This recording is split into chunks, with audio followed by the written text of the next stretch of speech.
guys, I'm Dr. William Summers, and I want to thank you for watching this 6th video in my series, Weight Management, A Class with ACT. I want to talk about the medicines targeting the disease of obesity. I'll discuss the other FDA-approved medicines and off-label medicines in the next video, including who qualifies for medicine considerations. I tell my patients when we get overweight, we start making more fat-making hormone, which causes us to gain more weight unfairly when we eat. In addition, 4 chemicals in our bodies get messed up. When they get messed up, we gain even more weight unfairly when we eat. I will brief you on these 4. 2 are intestinal chemicals and 2 are pancreas chemicals. When we eat, a chemical in our intestines is released and it goes straight to the brain. Hits a button there and we feel full. This chemical is called glucagon like peptide 1, GLP-1. We call it the satiety hormone, and when GLP-1 hits a button in our brain, we put our fork down. And GLP-1 hits buttons outside the brain to help regulate our blood sugar.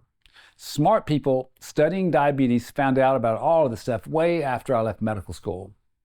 Well, when we become overweight, and that is 76% of our population, our GLP-1 is messed up and we eat too long and our sugar regulation is messed up, so we gain weight unfairly. First, let me just clarify. What is a peptide? If your house is a protein, your front door is a peptide. Just a small piece of a much bigger piece. And our bodies make a 31 amino acid chain in an exact amino acid order.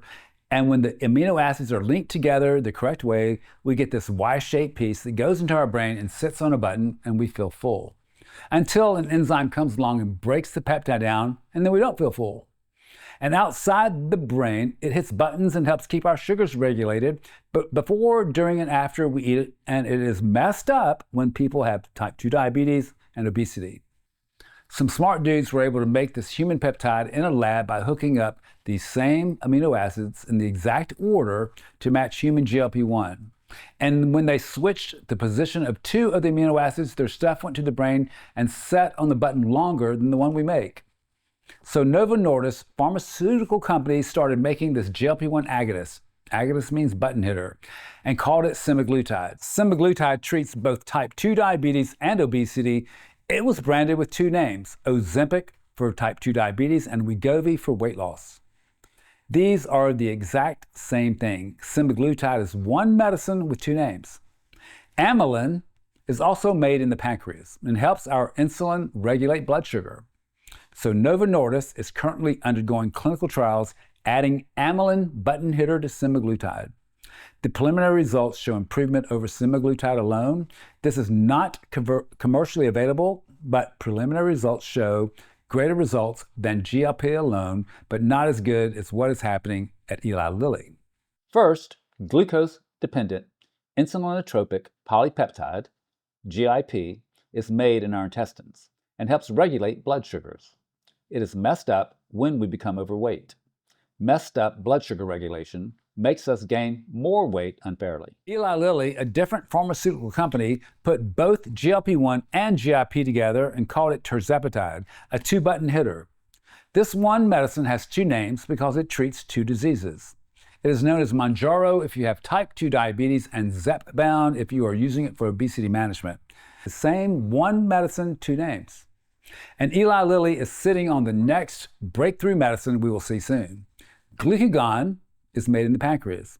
Consider it the opposite of insulin because it raises blood sugar. But like insulin, it is vital for sugar regulation. Smart dudes found out it was messed up for people who have diabetes type 2 and obesity. So they are taking their Tirzepatide, Mounjaro Zepbound, already a double button hitter, and adding glucagon to make it a 3-button hitter. Its nickname is Triple G. It hasn't been publicly branded by Eli Lilly yet, but it will have 2 names. A name for treating type 2 diabetes, a name for treating obesity, 1 medicine, 2 names. And all of these medicines are the penicillins of weight loss. When we are overweight, things in our body are messed up, and these things target those things. They result in 3 to 6 times more successful weight loss than any previous medicines, and they are safe. And they should be used with health style changes to effectively lose weight, and they can also be used after losing weight so your body gets used to the new you. They have changed the landscape of obesity management in the best ways possible. The number one cause of mortality in this country is cardiovascular disease and stroke, and these medicines have shown to lower your risk for heart disease and stroke. They can help clean the pipes out. Let me explain something. If any medicine is going to claim they can do something, they must run clinical trials to prove that something. Trials are super expensive and take time. Semaglutide, known as Wegovy Ozempic, has been around long enough to complete some studies they chose to finance. Not surprising, with the significant weight reduction, they proved there is less heart attack and stroke using semaglutide. Insurance companies love that benefit, although very few third-party payers help pay for this unless you have type 2 diabetes. And recently, after financing a study involving patients with fatty liver disease, now known as metabolic associated steatohepatitis, MASH, not surprising, it was proven fatty liver disease, MASH, improved for patients using Wegovy. Eli Lilly's Zepbound has not been released as long as Wegovy, and they are just now completing these long trials for heart and stroke risk reduction. But they, too, are about to prove that there is less heart attack and stroke with their medicine. They have had time to complete the study they decided to finance that proves patients with obstructive sleep apnea get better on this medicine. Let me just be opinionated here. I respect the process required by the FDA in being super careful before medicines are released and watchfully particular about what a medicine can claim. I honestly appreciate the scrutiny they are often criticized for, but come on, there are over 200 diseases associated with obesity, and these pharmaceutical companies cannot possibly run 200 clinical trials proving every one of these obesity-associated diseases will improve. These are safe medicines treating the disease of obesity, and over 200 diseases associated with the obesity disease will improve with safe weight loss that can be sustained. So, I don't mind keeping up with which company has completed which study for whatever they could afford to finance so they can own claims. Maybe, keeping up, I can help a patient use their insurance to help with these medicine costs.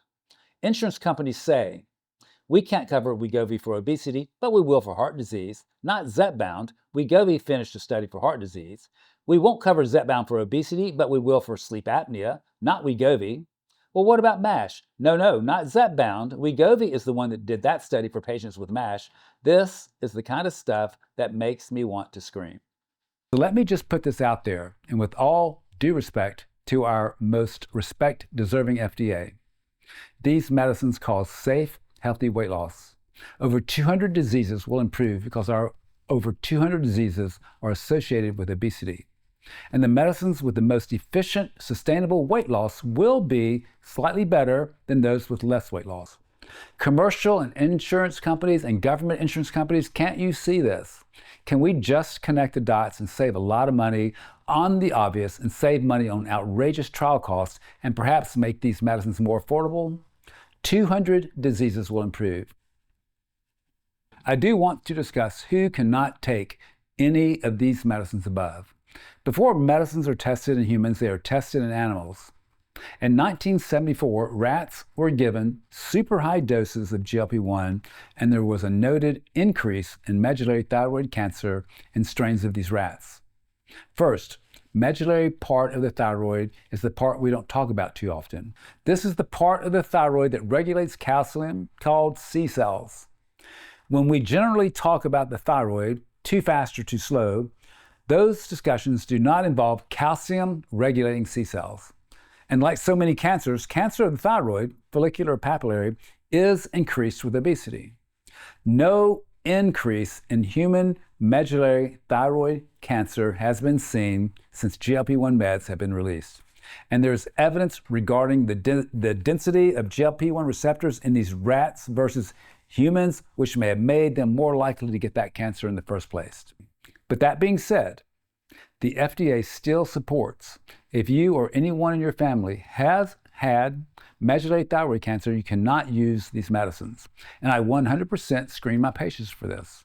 I believe this will be dropped if the data is re-examined, but I told you I abide by the FDA rules, and that remains an exclusion. If you want to be super careful along these lines, you could ask your prescriber to check your calcium and calcitonin levels before and during GLP-1 med use to reassure that calcium regulating part of your thyroid is being watched. This is not standard requirement in doctors' offices, but can be done if you have anxiety about that issue. Checking those labs is standard in clinical trials. The next exclusion is actually redundant. You may hear on TV commercials. You can't use GLP-1 meds if you or your family had MEN2 syndrome, which follows them saying medullary thyroid cancer as an exclusion. MEN stands for multiple endocrine neoplasia, and there are 3 rare and unfortunate situations where 3 endocrine cancers happen at the same time in someone.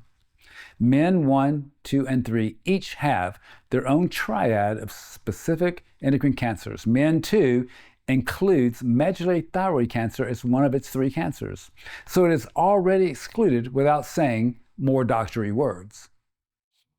A history of pancreatitis from any reason was previously an exclusion from taking these meds. But that has been revised to say if you ever had pancreatitis because of these medicines, you're excluded. I would say if you ever had pancreatitis for any reason, you should discuss this with your provider, get those medical records for you and your prescriber to review and to make the best risk-benefit informed decisions for you. I would support if you had a prolonged illness from pancreatitis or have what is called chronic pancreatitis, you should not use these meds. I did mention these medicines lower cardiovascular risk and stroke, the #1 killer in this country. I suggest that after more years of population use, we will show a reduction in 90% of existing cancers because 90% of cancers are associated with obesity. I'm going to stop this video here and give you a break. I'm certain you have 1 or more things to do today, but I will continue Part B, discussing side effects. Very important, and I hope you'll watch. Thanks for watching Part A in this series, Weight Management, A Class with Act. Thanks.